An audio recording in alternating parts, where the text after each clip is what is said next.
Well,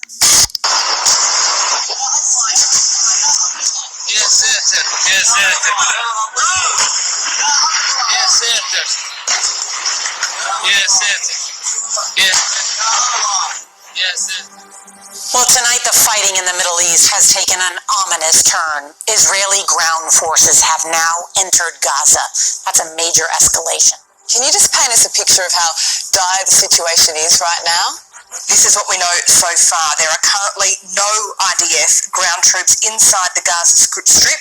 The IDF air and ground forces are carrying out strikes on targets in the Gaza Strip. So, despite reports, we can tell you this morning that there is no ground offensive from Israel into Gaza so far. It's just gone 2 a.m.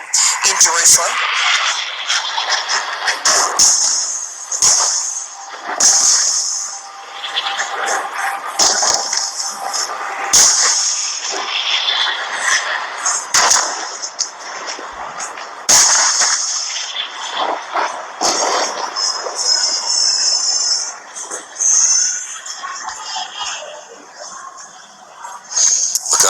Ali and I both been to Israel. It's a wonderful country, and one of the wonderful parts of it, obviously the people, but the fact that they can mix Israeli Arabs and also Israeli Jews together. I mean, it's the four quarters. I mean, it's a special place.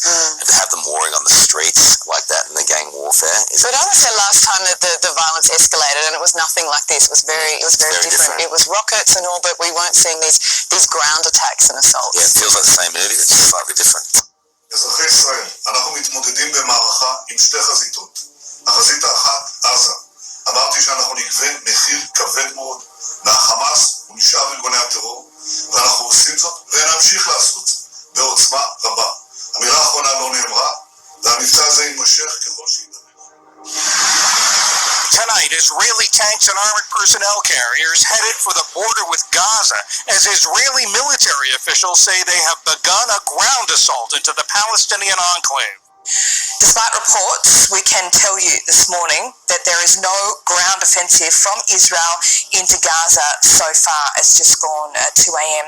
in Jerusalem. We'll get as much up-to-date information as we can for you.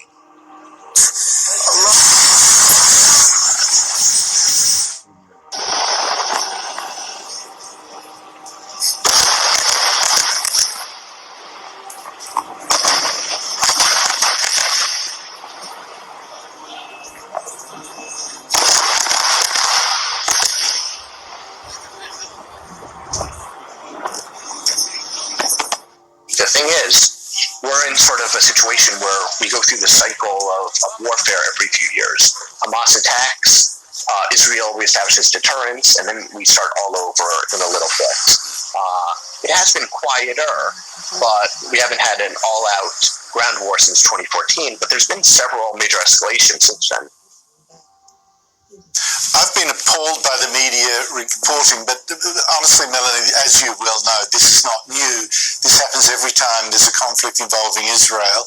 I can't quite understand it. I don't know whether it's victim politics, whether it's exaggerated anti-racism turned into anti-Jewish feeling. I don't know what it is. We haven't heard much from the Middle East, have we, recently? Hasn't it been fairly peaceful?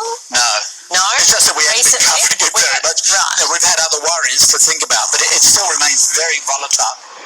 This was already the heaviest fighting between Israel and Palestinians in years. Israeli airstrikes pounding the Gaza Strip since dawn. 2 million residents fenced in with nowhere to hide. We were really heading towards a catastrophe. Sirens fill the night sky over Tel Aviv. From their rooftops, terrified residents watch the missiles descend on their city. The worst violence in 7 years between Israel and Hamas militants is intensifying tonight. The United Nations Middle East envoy warning hostilities are moving towards a full-scale war.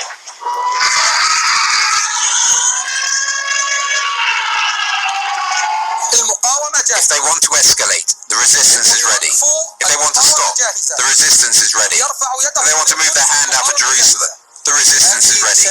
This is the message that we delivered to all the sides and to whoever is involved.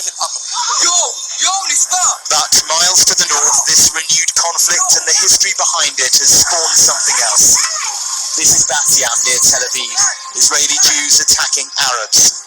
In cities across the country, there are riots between the two sides.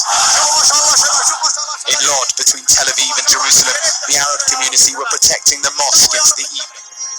And late tonight, the violence spilling into the Israeli streets. A Jewish mob attacking an Arab driver.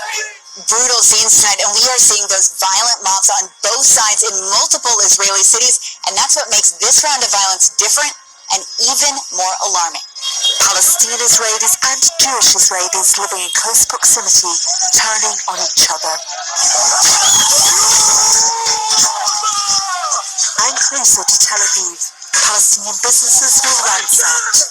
The wave of violence has hit dozens of cities and regions across Israel. It's the worst between communities living alongside each other in decades. Israeli officials say they are more violent than the protests that led to the Al-Aqsa Intifada in 2000. More than 60 Palestinians have been killed, including 16 children. This is a crime, this man says. They were civilians. It's the worst violence in 7 years. Hamas has launched over 1,600 rockets towards Israel the past few days. Or more than 1,000 rockets overnight, last night, which is quite unprecedented and extraordinary. The air raid sirens sounded through the day. In the skies, the trails of Israel's Iron Dome missile defense system. It shot down most of the Hamas rockets. The Israeli communities here are used to attacks from Gaza, but not this many in just a few hours. This is the third time it's happened since we've been here. Miss Omar, in one of her statements about these very events, she said, Israel airstrikes killing civilians in Gaza is an act of terrorism. Palestinians deserve protection. Unlike Israel, missile defense programs such as Iron Dome don't exist to protect Palestinian civilians. It's unconscionable to not condemn these attacks.